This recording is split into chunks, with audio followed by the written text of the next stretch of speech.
Welcome to the Joypunk podcast. I'm your host, Jenelle Etzel. Today, I have an old friend from my music days, Ashod Simonian, as well as his lovely wife and his business and creative partner, Eden Dawn. Eden Dawn is an award-winning journalist and a beloved local personality. She hosts the quarterly series Fashion in Film at the historic Hollywood Theater and is the creator of the live talk show Bad Dates, where she interviews guests about their hilariously awful dating excursions. Eden hosts the We Can't Print This podcast and is the co-producer of the newly released podcast Slaying a Drag-A-Thon. Oh, and did I mention she's also a Guinness World Record holder? More on that later. Ashad Simonian is a creative director, illustrator, entrepreneur, and co-owner of Imaginary Authors, a niche perfume house, and author of Real Fun, a book of photography and stories documenting his decade spent touring the world with various indie rock bands such as Preston School of Industry, Early Mart, and Sleeping States.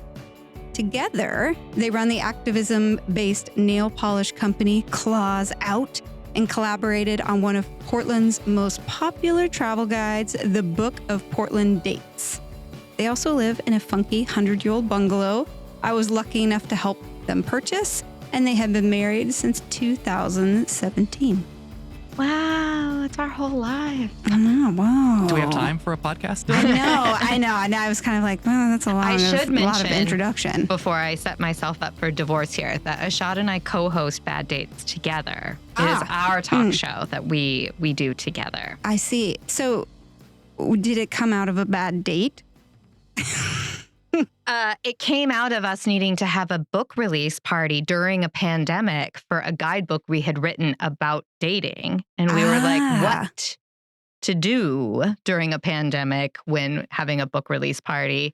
And we did not want to just read from a guidebook at Powell's or, we were trying to be creative.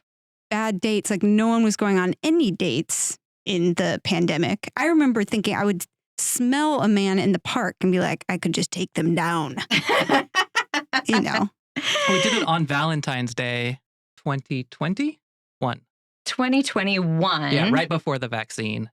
And it was the only thing to do on Valentine's Day if you wanted to go on a date with your partner was to get out your computer and join us on Zoom. So we did the first one was a digital event we did with the Hollywood Theater, where I've hosted this film series for 9 years as a fundraiser for them. And we interviewed we had Carson Ellis and Colin Malloy and Laura Gibson and Dave Depper. So a lot of friends from music, and Poison Waters, my number one favorite drag queen ever, and interviewed them about their bad dates. And it was so much fun.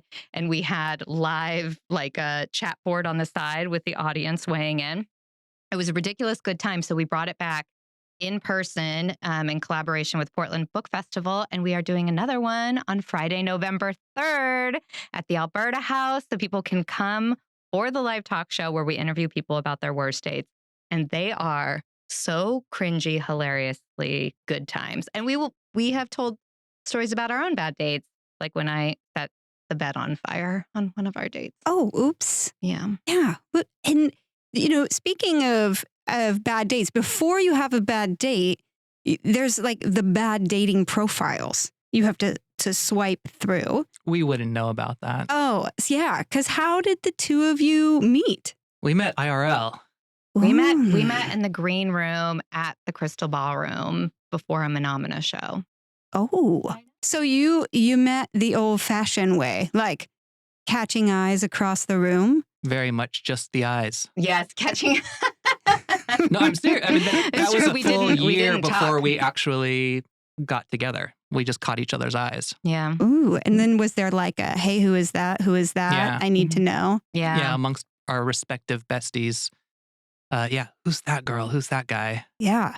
And so what finally broke the ice? Like how did you get from just like, I've seen this person to, this is so Portland, like a pickup in Portland is like a side glance, right? You're like, whoa, that's pretty aggressive. Well, It might have happened quicker had I was in a relationship, Eden been single. which was an inconvenient thing to be in a relationship. And then a man walks in and you're like, oh, geez, I think I just fell in love at first sight with someone, which had never happened. And so it took a year until I had realized time to move on from that relationship and was single. And then, the classic method 10 years ago now was he slid into my DMs on Facebook. Oh, yeah. I am. Slid right in. Mm-hmm. Because there, I wondered because, in your book, the Portland Book of Dates, which, by the way, we give to each one of our agents here to celebrate their membership. And I'd like to take credit for that. Like, oh, those are my friends. But I came in one day and I was like, oh, we're giving this book away. Yay. Very cool. I know our staff are huge fans of y'all's. But you have a section about the Pronto pup in there. Yeah. And riding that giant life-size corn dog. Mm-hmm. And from what I hear from those that internet date, that corn dog appears again and again in people's profiles. Really? Yeah. Ooh, that's a sexual message to be to send off into the world. Yeah. Mm-hmm. Mm-hmm. It's like for ladies, it's the yoga handstand. And for the Oregon men, it's riding that corn dog and letting the world know, I'm down to ride a corn dog. Wow. I thought for sure you were going to say the opposite, but that's...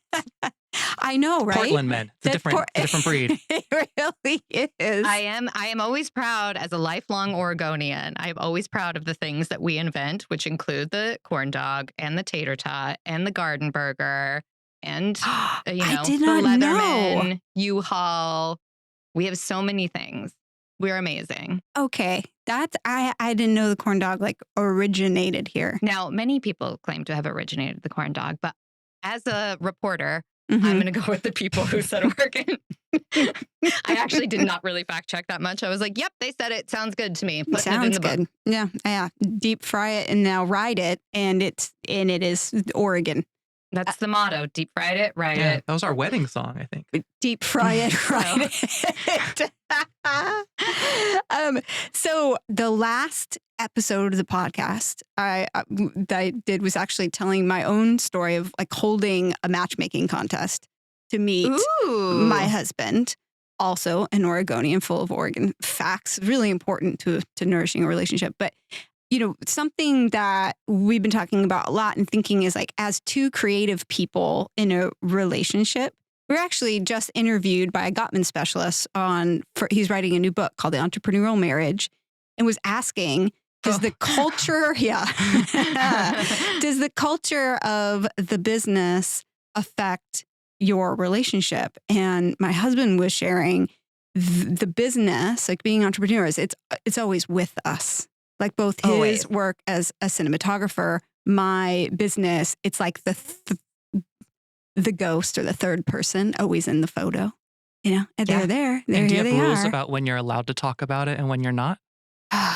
We do not. We're a lot more newly married than you, but that's why I was like, oh, good, I'm going to have Ashad and Eden on. I need to know how does that third person show up for you in the relationship, and what are the boundaries there? And is there a time that you're just Eden and Ashad, or is it just art is your life? It is hard to separate. Yeah, I think we have to claim that space a lot of times. It's easier to be the person we always are, entrepreneurial, and our brains spinning a billion miles an hour. And we have to stop each other every once in a while and say, okay, 5 more minutes of this talk.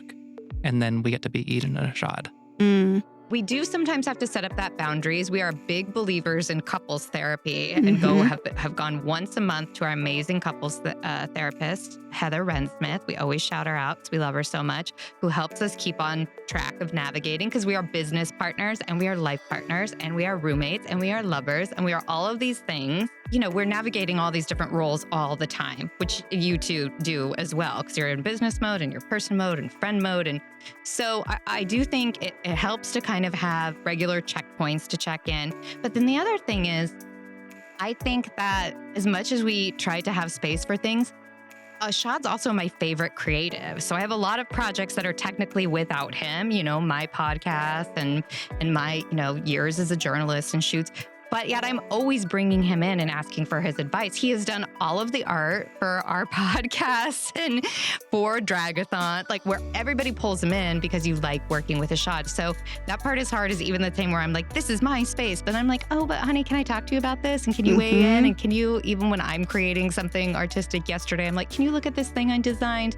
So it's hard to have that space when you're also like, you're my favorite creative and you're here in my house. It's so convenient. Well, and likewise, my dream always was to marry an ambitious woman. And so when she comes home, or even if it's like right before bed, I forgot to tell you, like that spark of excitement and joy that comes from being entrepreneurial and having a brilliant idea, being creative and having a brilliant idea, I always welcome that. And to me, that's like, I mean, that's my love language. So if like we try not to talk about work in bed, for instance, but if that's where the inspiration comes or the moment where you want to share that thing, I'm always excited to hear that.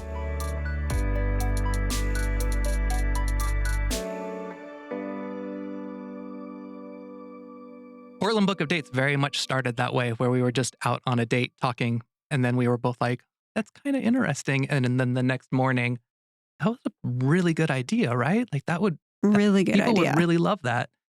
And we both got excited about it and kind of shoved it away for a little bit, and it just wouldn't shut up. It wouldn't leave us alone. And so we're like, we got to make this happen. We got to figure out who to talk to make this happen.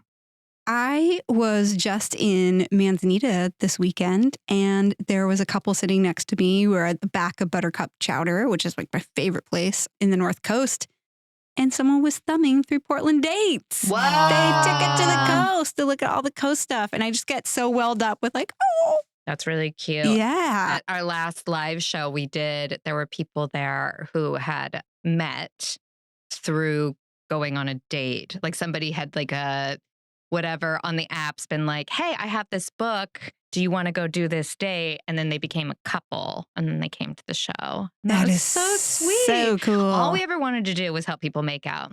This is altruism at its best. More love. Mhm. Well, Ashad, I think you're the first person that I'd ever met that had written a book, and your book, Real Fun. And I mean, do we call it writing? It's a book, There's but some it words. is. There's some there words are some in there. words. There's some words, but It's a lot of Polaroids. pictures. Yeah, Polaroids from your time on tour with all these independent bands, and I'm actually really impressed as I think about this, is that you had the perspective and insight, because we were still so close to that time, to understand how significant it was that you were living through this piece of like really important history, time of music history. Yeah, there was two things. The reason that book came out when it did, well, one was because I moved to Portland. I guess three things. I moved to Portland. I quit all my jobs, so I needed something to do. But we had just lost Elliott Smith, and I just kind of felt like, oh, this scene is changing really quickly. I kind of saw how, like, whatever, like all of a sudden everyone was listening to Limp Bizkit and Korn, and the music scene changes really quickly. And I just felt like, oh, I need to capitalize on this thing before people forget about it. Yeah. And there were a lot of bands that were breaking up and going away. And then the other thing that was happening was Polaroid was being discontinued. And so I just kind of felt like I had this ribbon on this thing. And it was pre-Instagram, but like Urban Outfitters was starting to kind of like have some Polaroid stuff. And that look and that feel, that vintage feel, I felt was very much at the time, I felt like it was my thing. And I could tell that everybody else was glomming onto it. So I wanted to like grab my piece of the pie while I still could. And that's how I pitched the book, was like, it's Polaroids and it's these special people. And a lot of them, like a lot of those bands I made at the time, I was definitely trying to champion the underdog as well as the superstars. I wanted to give everybody equal weight. But a lot of those bands are very, very obscure after 20 years, however long it's been since that book came out. Yeah. Yeah. I saw in the back, Kathy from the Thermals, Mm-hmm. and there's like a lot of these people that did wind up in Portland or had been in Portland. And, I think Portland's going through another renaissance of sorts, which can, to the untrained eye, look like complete destruction. Like, what the hell's going on here? But I think, we're on in the our edges. Saturn returns, Yes, I think. yes, we how are. I say it. And actually, one of the questions I had, as I was thinking about having you guys on, was why Oregon? Why Portland? And I hadn't realized, Eden, that you were from from the Salem area. You're from here. You're from the state. So maybe that answers some of it. But I would love for you to talk about why you two are people that could make a life anywhere and what continues to recommit yourself, your fidelity to this place that we call home. Yeah, for me, my heart is just here. My family's here. I have had family and been all over the state. I was born in the Corvallis Hospital. I lived in the country outside of Salem when I was young. I moved to Portland in 99, I think, and have been here for college. And I just love this place. Like my grandparents lived in a log cabin in La Grande, and I have family at the coast. Like all bits of Oregon I have been to or had family in. And I just truly think it's an amazing place, and I will fight for her. And I also have, my entire career has been dedicated to, as a regional journalist, to championing Portland specifically. I was at the magazine for 11 years. I was briefly at Portland Monthly, briefly at the Mercury for like a minute before it, obviously writing the guidebook. Like, I love this area and I love this city. And, we are facing challenges right now, and we are working on it. And it reminds me a lot of the 90s in Portland. Really, like if you were here then, when people are also had given up on us and loved to kind of parachute in and give their opinions and leave. There's a lot of similarities. And then I know what grew out of that when people had to sort of face the issues. And there's just also so many great freaking people here. There is. Like again, having spent my whole career of writing about people and finding things constantly I felt were newsworthy, which is what you do as a journalist every day. What's a news story? There was not a single day of my career where I have not had something to write about, ever. There's always things happening. There's always cool people doing stuff. There's always great creatives. And I'm sure that happens in other cities. But for me, I am eternally biased. And I think we have this special combination of nature and people. And I like our little house with our little cats. I hadn't thought for a while about, it was really early in my career helping you buy that house. And it is something I think I'm most proud of now that I've been doing this now for 23 years is like all of the people I knew from music and creatives and like helping them get in when they got in or still being able to like obtain that goal and the security that it's brought and the freedom to keep creating. And, I think at the time you bought that, I think that was probably the stated income loan moment. Yeah, I did not deserve to own a house. It was very, very shady. Yeah, but like that is the thing but I think that's what I was thinking about. I was like, the deserving, it's like, oh, I don't have a big down payment, but you'd always been paying rent. You'd always been paying bills. You'd always been making it happen. And some of the rules feel somewhat arbitrary. 100%. Absolutely. And I remember thinking that at the time. I had a realization more recently listening to your podcast. I was just thinking about how I was thinking of the name Joypunk and how punk was really my first and a lot of our first relationships with community and building community. And it was a community of outsiders and artists. And there was no real judgment. It wasn't like one specific kind of music. It was like, if you liked weird stuff, some of us were gothy and some of us were into ska and some of us were into whatever. But it was like, we all kind of came together in that place. And where I grew up, it was also different ages, different races. Like it was very, very diverse group of people. But that was my first real community. And I think to answer your question before about moving to Portland, I think I saw that happening here. I saw a community. I think as we get older, I keep reaching for that thing and trying to find like what's like, how do I stay punk, or how do I make that community where I am? And a lot of what we do, the book and the shows and all that, is all community building. And at that time, I remember thinking, you know what, these other kids around me, I remember you had just sold a house to somebody from the Decemberists, and Scott, who was drumming with Elliott Smith and Beck, and all these people, I was like, they're buying here, which means they're in it for the long haul. When we get old, we're all going to kind of grow old together in this place. And that to me felt like the real reason to get in when I did, was because I was like, I'm investing in this future. And you kind of single-handedly built that in that early 2000s in Portland, I think.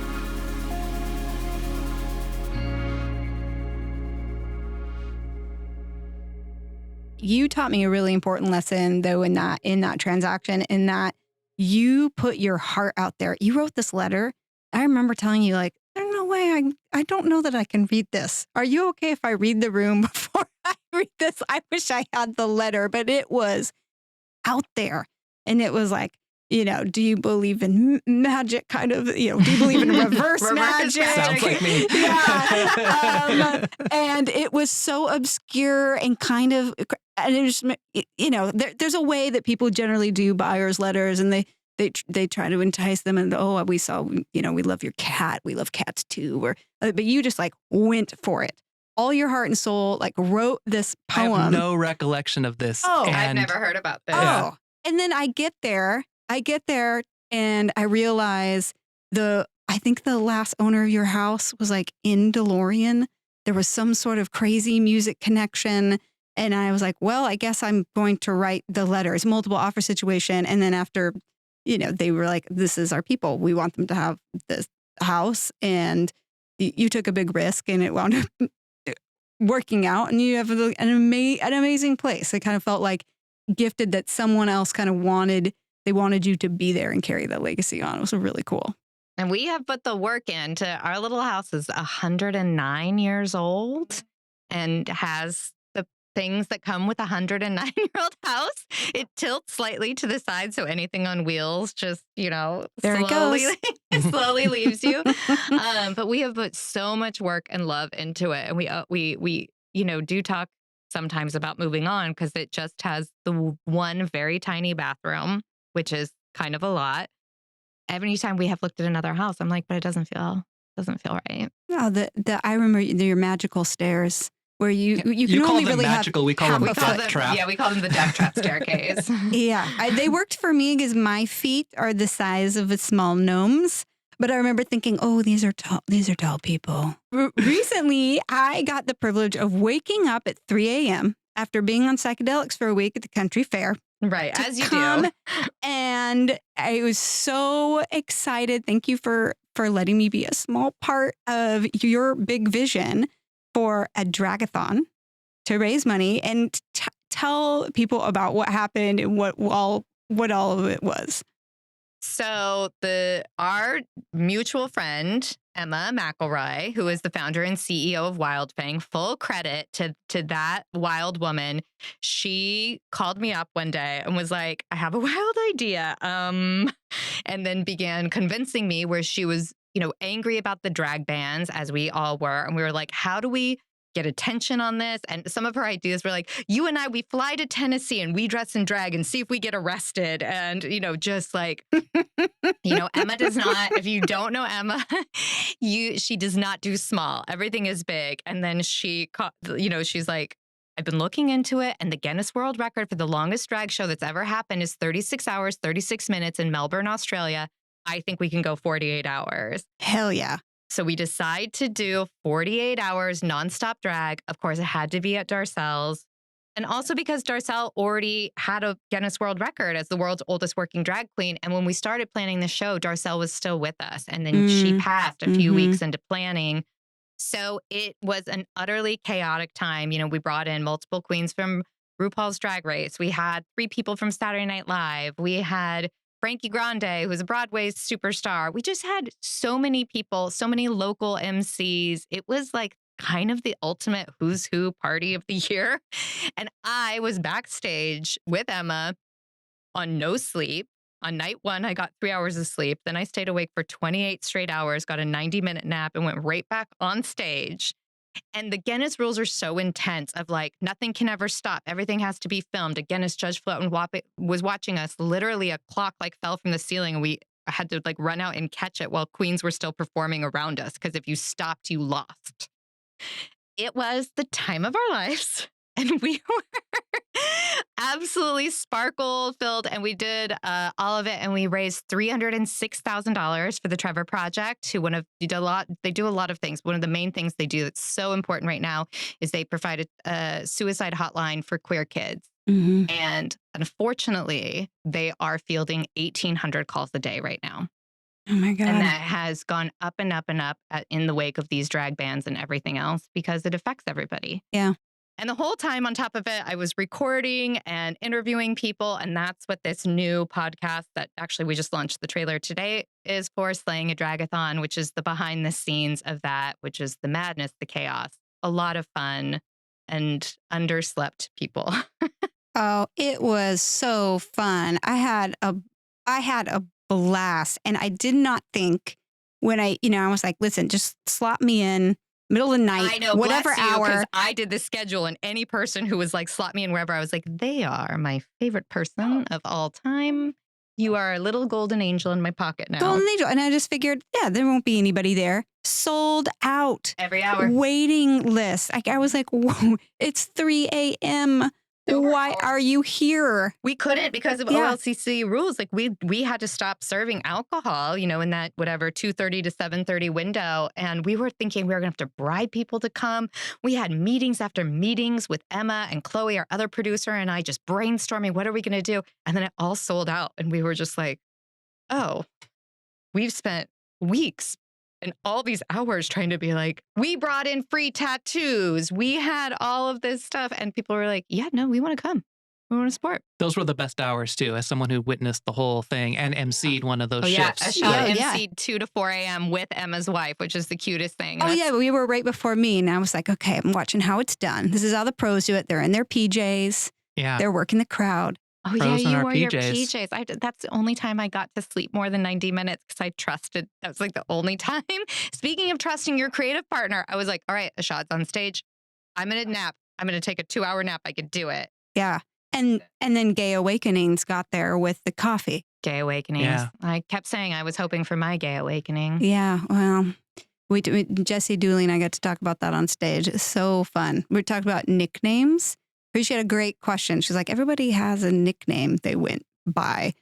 Hers was Pam, that she had wanted to be Pam. Did you guys have nicknames growing up that you wish that people would have adopted? My nickname growing up, because this is such a weird thing to say, but Eden went to Edo. And then because in high school, and I feel like you get a lot of them because the OJ trial was so big and it was Judge Ito. Oh, yeah. But then my friends all called me Judge Ito, which over the years has morphed to just Judge. So like my oldest, dearest friends call me Judge. And then you have to try to explain like, oh, it's because of Judge Ito, because of a murder trial, because of the 90s. Anyways. It's hard to trace back. You're like, can we drop this? Because I can't explain it anymore. Yeah, it's too many steps. My college friends call me Anal Janel because I was always the one that was like uptight. I was like, oh, you guys are making a mess or we need to be there on time. Like, and then it just got shortened to Anal or Janel. And then when someone hears someone call you Anal Janel, of course, what they think. And you're like, no, I'm not even going to try to just try to tell you what. Ashad, did you have a nickname? Because you guys have such beautiful original names. The one that has stuck with me the most, though, is my tour manager alter ego was nicknamed Shafter Wasco, which was there's an exit sign in Central Valley, California, that's 2 of the next cities coming up, which were Shafter and Wasco. And we just, that night, I think I checked into the hotel as Shafter Wasco and it stuck. And to this day, I still offer, on tour, I would offer Shafter's options, meaning like we could go home and, go back to this house with these kids and go party all night, or we could go to the hotel, or we could drive a little bit and then, get a hotel here. And then our next stop will be a shorter drive, whatever. But I still do this to Eden and I give her Shafter's options. And I'm like, we could go get dinner at this place, or we could go, if you want Mexican, we could go to this place. I get Shafter's options on most days. That is lovely. I love that. I mean, both of you were touching a lot about community and that the Drag-A-Thon in all of its genius and coming together came out of specifically addressing a need, right? Hey, there's a need here for some money and some support. And you also have done that with other businesses, with Claws Out. Tell me about what was the aha there that you're like, we could raise some money. This is a great idea. It's a central tenet to anything we do. And I think some of it comes back to like the Gen Xer vibe in us, where it's like not cool to talk about, yourself too much, but it's like cool if you're talking about yourself and it's lifting somebody else up. Or do you know what I mean? There's like a thing there. We're like, yeah, it's cool because we're helping other people. So I feel like maybe there's a little bit of that, but it is also just who we are as people. And so Cloth Out is one of the like many projects we have done, which has enabled us to basically take the skills we have, which is creative director, fashion editor, and start a project with the whole point being, how can we give back? You know, and this was a nail polish company that each color was named after a different cause, like Uterus that donates 20% to Planned Parenthood. And, you know, we have ones that donate to nonprofit animal shelters. And it's just been the thing that we have done for anything. And we then always jump off. So from that, we then had a nonprofit or like a fundraiser we did called Huddled Masses at the Hoxton, which was inviting different immigrant stories to come in where people were listening to them. Or then we had a little fair going of people shopping that were all immigrant-owned businesses. And we gave all that money then to an immigrant and refugee community organization.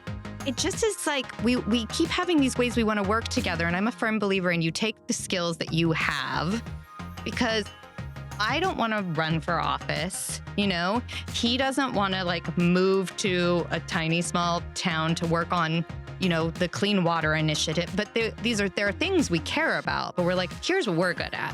We're good at getting people together. We're good at like putting people on stage. We're good at planning fun events. How do we take those things and then make some effort to bring in the things we care about? And that gave me a lot of freedom in life to be like, oh, you can just do the things that we're really good at. And then you also can care about things and find a way to tie them together. Because you don't necessarily think about like nail polish and animal shelters, but you can do it.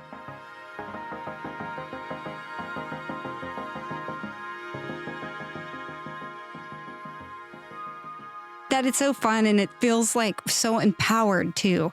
It's like we have a certain kind of power.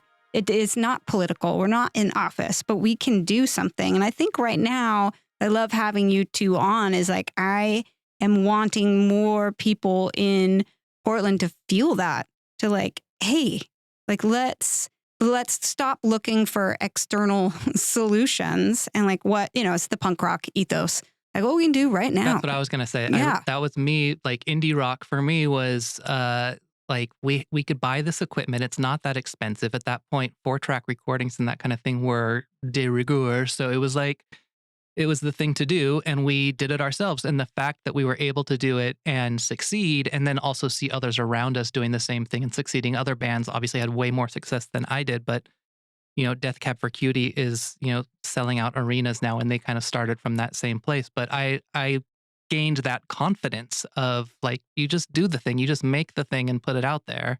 And if it's good, it'll kind of do the work for you. And that's how Imaginary Authors was too. Imaginary Authors was just such a little side project of like, sure, I'll help you make your dream of, you know, my partner made some perfumes. And I was like, I'll help you get them out in the world. I'll put them in pretty packages. And then it just kind of took off from there because people really connected with it and fell in love with it. The person that your partner for Imaginary Authors is Josh. Mm-hmm. And he was in the real estate industry at the time that I was just starting Living Room. And I remember he used to come into the office and I'd be like, let me smell you. And he was just so, oh God, I love him. What a fantastic human being. And he just always smelled so good, and his passion about it just like totally turned me on. So there's like passionate people are the best people in the world. Oh, it was so fun. And all of a sudden now I've spent thousands of dollars on perfumes, and I have like the perfumes from houses that, you know, like now I know the lineage and it creates meaning. And it was so fun. And like seeing you get involved with him in that project and take the storytelling to the next place. Like it's been so fun to see that flourish and go. Where is Imaginary Authors right now? Like what's on the next horizon for? There's so much, and there's so much that I can't talk about, but lots of big ideas, which is kind of how we operate. But I am recently have dedicated myself full time to Imaginary Authors, which was a huge step because I used to work at an ad agency and I was a director of commercials and doing things that I thought I loved doing. And it's just so much more fun to do it for yourself than it is to do it for other people or other brands that maybe you're just not on the same eye-to-eye level with.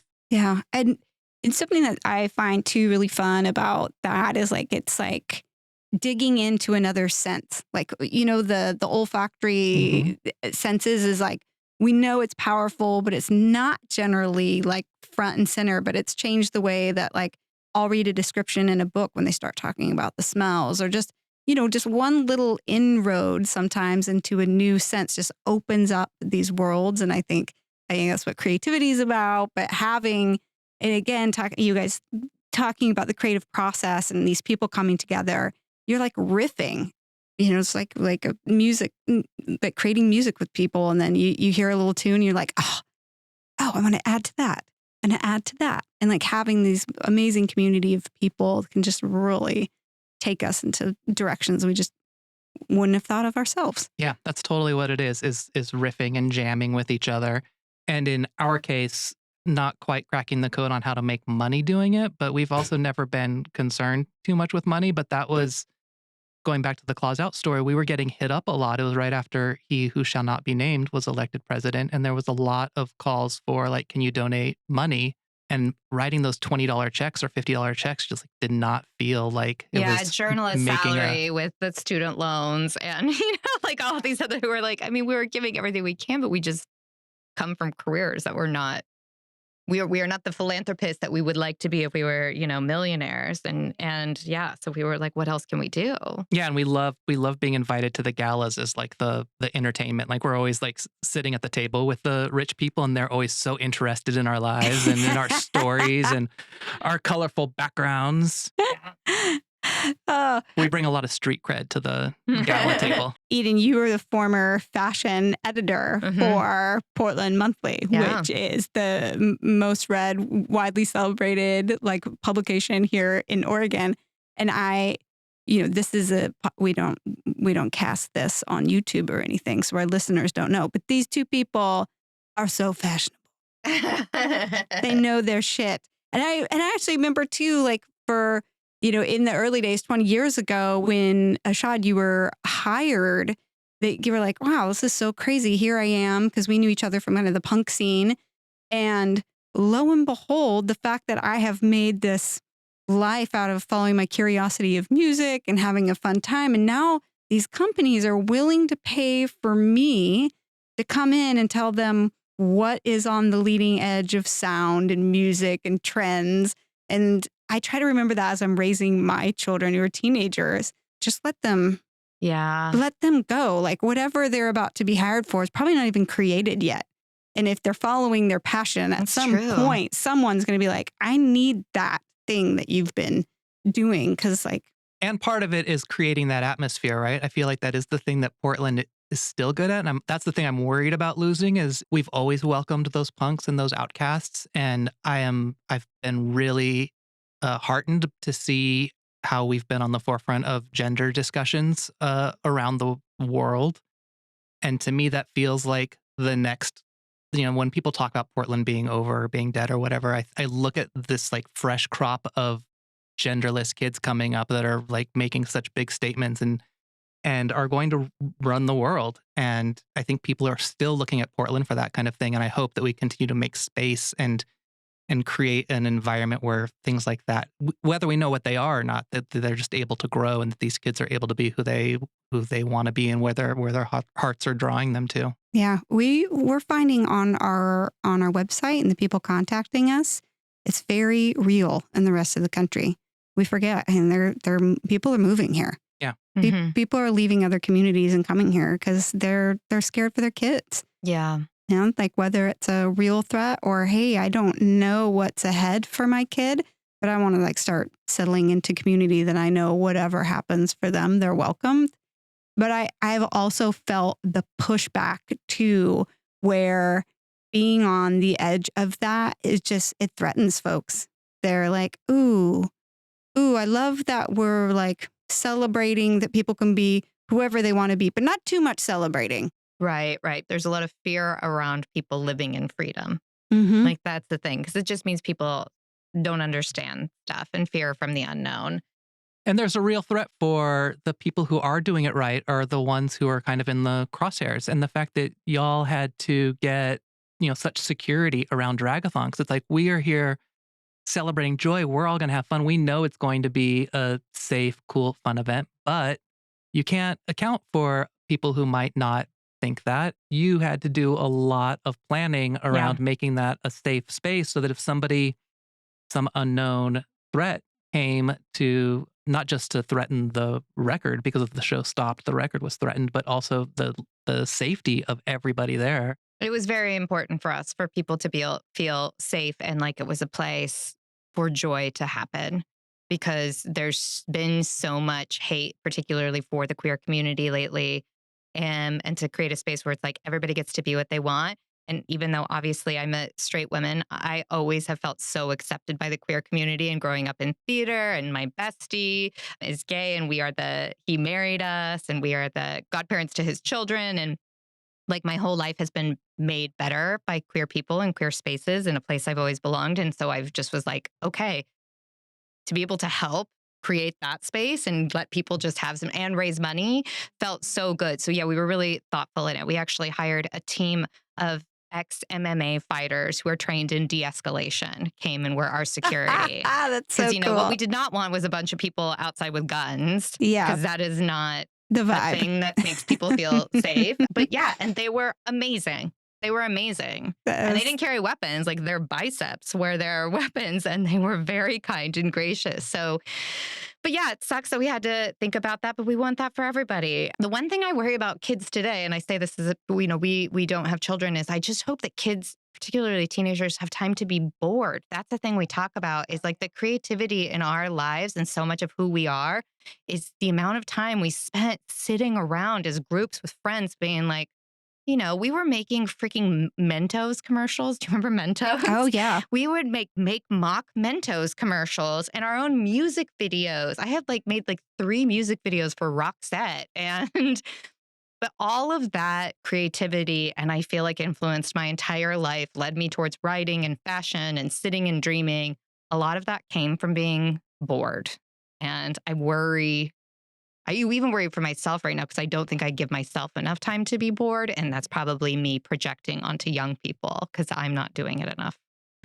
Every time we go on vacation, I come home with the best ideas. You have to give yourself those, I call them gold days. It's just a day off to do something that fills you up. And that's where the innovation comes from. It's not grinding away at my desk in between the list. Yep. It's just like that free time. How do you cultivate creativity? How do you create those conditions for each other? How do you create those conditions as individuals? It's rough because we are creative for work. And that is a different thing than being creative where you just let your brain run, right? It is hard sometimes to be creative, writing. And we can say we have our second book of dates coming out because we'll announce it just before this comes out. We have Seattle book of dates coming, which also includes a lot of 3 Canadian chapters, I think. I'm looking like I didn't and write the Portland chapter. It's good for Portlanders. And Portland, but there's lots of close, weekend road trips and that kind of thing. Well, I think a weekend in Victoria is a lovely little thing. We're doing that in 2 weekends. See, there you go. I can send you an early copy if you want our date suggestions. It was hard. It was hard to write dates nonstop. We have gone on thousands of dates in the last few years to write these books. To a point where it's on a weekend, sometimes we would go on 6 dates in a weekend, which no longer becomes the fun thing you think because you're just great, had a drink, moving on, next place, dinner, nope, no go. Let's get in a hot air balloon. Come on, out the door. I've never been in a hot air balloon for the record. Some dates I went on without you. But it was just so intense. And that part does get hard. My honest answer when you said it was my heart wanted to say gardening. I do feel like touching plants. Mm-hmm. Really, whenever I go in even just weeding, I'm like, oh, I have an idea. My answer is controversial, and I'm always afraid to share it because I know it's could hurt some people's feelings. But I've always believed that you're either born this way or you're not, and I think both of us have examples dating back to our childhood of you being a performer and being supported by your parents in your quest for whatever the spotlight of sorts. The Salem spotlight. And I have these coloring books where I use like every single color of the crayon on an image. And it was like to stumble onto those when I got older and realize this is something I've always had and I can't turn it off. And then together, I think the way we cultivate it is we just like give each other the space and the permission to have those dreams. And I'm also a firm believer in there are bad ideas in brainstorming. And I get very frustrated Yes, he when is. people He talks brainstorm, about it a lot. especially non-creative people. Like trying to brainstorm with non-creative people is like one of the most tedious things for me. Again, yeah, controversial. I understand it, but I own it. And with us, I do try to create that space and I do try to yes and ideas. And oftentimes it is just like a fun, whatever, like just a little giggle fit to break up our day and riff on an idea, jam for a little while. Yeah. But yeah, I think it is just like being excited when your partner has those ideas and not tuning them out, not shutting them down, not I don't know. That's like my favorite part of our relationship is being able to be creative and being able to make each other laugh that way. So you two are creative partners. Does that look like we're building the puzzle together? You get a piece, I get a piece. Or is it like, hey, we have ideas. Let's go to our separate corners, work that out. Like, what is that creative process like when you come together with something?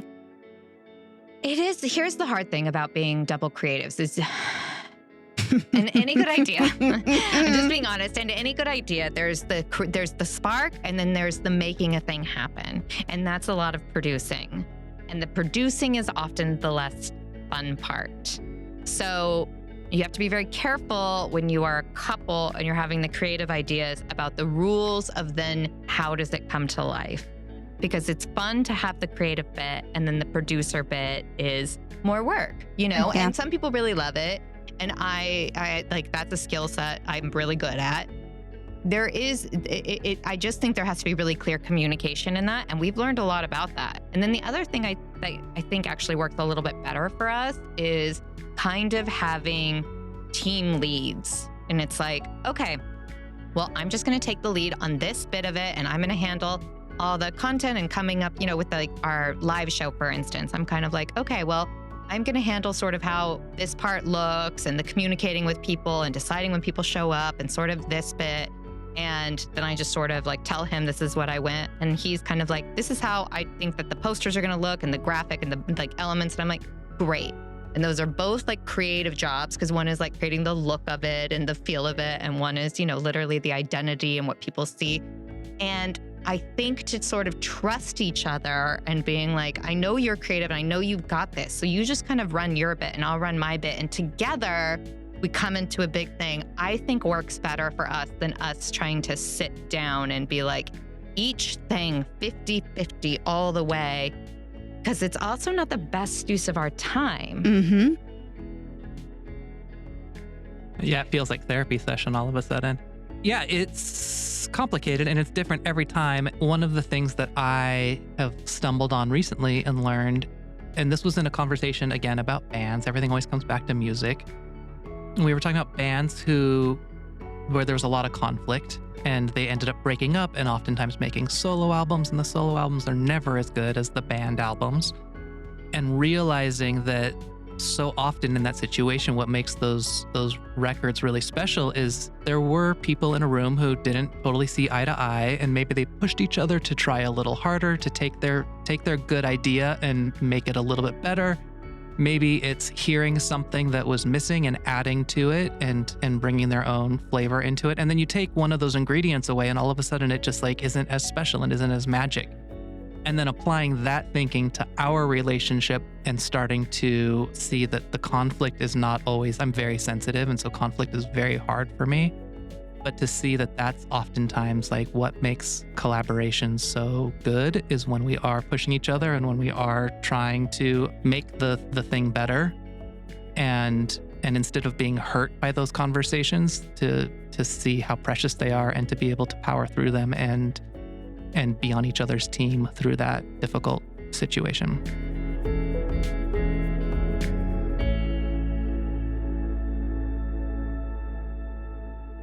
And that's beautiful. I think we have so much work to do as a culture of normalizing conflict.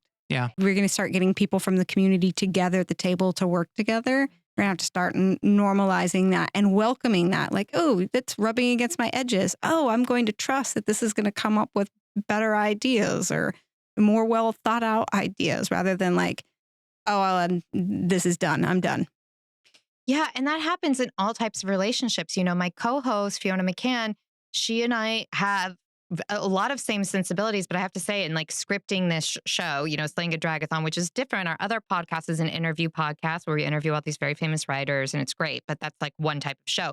This one has been pulling hundreds and hundreds of hours of audio and all these things happening and figuring out how to make them into cohesive episodes and editing it together and writing narration. And it's much more like building, you know, like a TV show. Like it really is this. We kind of fight 400 times a day. And by a fight, I just mean we disagree because she's a lovely person. But what I realize is I'll like, you know, might be like, oh, what about this? And she's like, no, what about this? And I'm like, I don't like that. And she's like, okay, well, what do you not like? I'm like, this. And then she's like, well, I don't like this about yours. And then we're like, okay, well then what's the problem we're solving here? You know? And then we come up with something new together, which is a lot of back and forth. And then there always is a like, that, what you just said. Now we got it. And we get so excited in that breakthrough moment, which is always tense in that few seconds of, because it is basically going, I don't like your idea. I don't like your idea. But then it leads us to that breakthrough point where we both know it's better and it is more exciting. And you have to be willing to go through that little bit of it. And, you know, I think a successful partnership, romantic, business, whatever, comes from being willing to go, trusting each other enough that you can go through that little bit of strife, knowing that the other person is on your team. And then you come out and at the end, you know in your heart it's better. And you're like, that was it. That's a good partnership. Yeah. You know, my husband and I think that what I prefer, because it's easiest, is like we stay in our own lane, come together. And the trust, like that's what I was hearing from both of you. Well, we trust each other. We're our favorite ultimately creatives. We're fans of each other and maybe each other's biggest fans. Biggest fans. So then you're like, oh my God, that's like so far beyond my expectations, you know, and you usually deliver something. But I have come to really love, because it's a special third place for me in my life, is when Zippy and I come together and we hate each other's ideas. We remodeled a house together and we do not have the same taste. And like for a long time, I just wanted him to see it my way. Like, I am an expert in this. You know, we had friends telling him just like, dude, maybe just go, like, she's got a pretty good track record. Go with her. But I'm glad we stuck it out, because in the end we created, and I, you know, sensing that with you and Fiona, is that it's like you create a third. Yeah. And so you get out on the edge of an unknown place of something you never would have created by yourself. And so we've created this home together that it's like neither of us would have ever had it in our mind, but it's this so special. And it's just the to kid. know. You could have a clone of yourself or a clone of the other person, or you could combine together and have a baby that's a mix of the two. Creative babies. A creative baby. So I know you all are always pregnant with some new creative babies. What is ahead for the two of you? I mean, I have just like weeks of announcements. So Slaying a Drag-A-Thon is coming out. We Can't Print This season 2 launches next week with Cheryl Strayed as our opening guest. And if you have never listened to the show, you have to. It's so fun because it's basically the story. It's like the writers telling you the stories that behind the story. Behind the story. And Cheryl is very fun and sassy and tells a very naughty Barbie joke that we kept in the cut. And we will officially have announced Seattle Book of Dates to people. We have Bad Dates coming up as part of Portland Book Fest again, so people can come to that. I have a fashion and film at the Hollywood Theater in October, which is, I'm showing a very important film for fashion, and it's called Wayne's World. Ah, yes.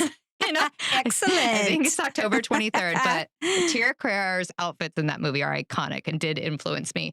So yeah, I got too many things to announcing. I'm like, what's going on with you? I'm trying to plan a break for us. I'm trying to figure out where we could stop working so hard.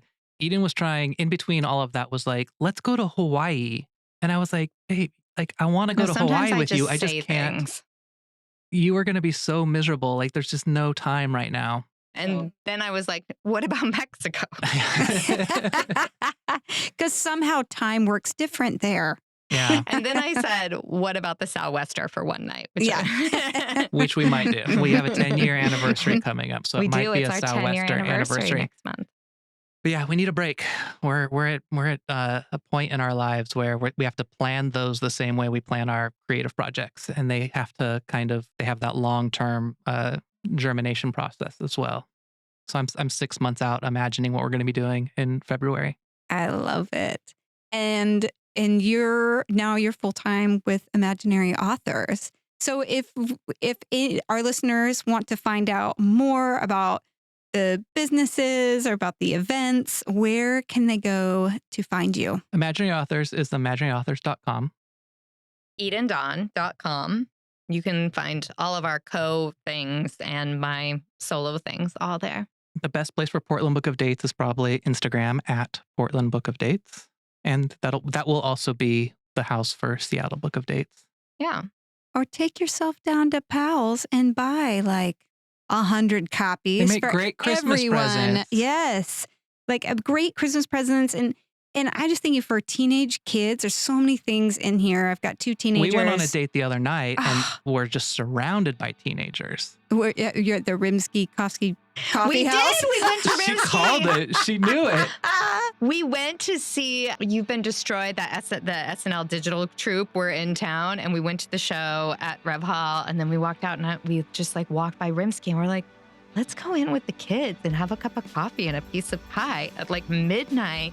And it was a delight. And I felt like I was in the middle of just all the high school gossip, and I loved it. Yeah. So special. Well, thank you so much, you two, for coming and sharing with me, and just keep bringing all of that Joypunk attitude. Oh, look at you circling back. Professional. Yeah, she knows how to do it. Thank you for having us. What a special podcast. Thank you for doing it. Yeah, thank you. The end.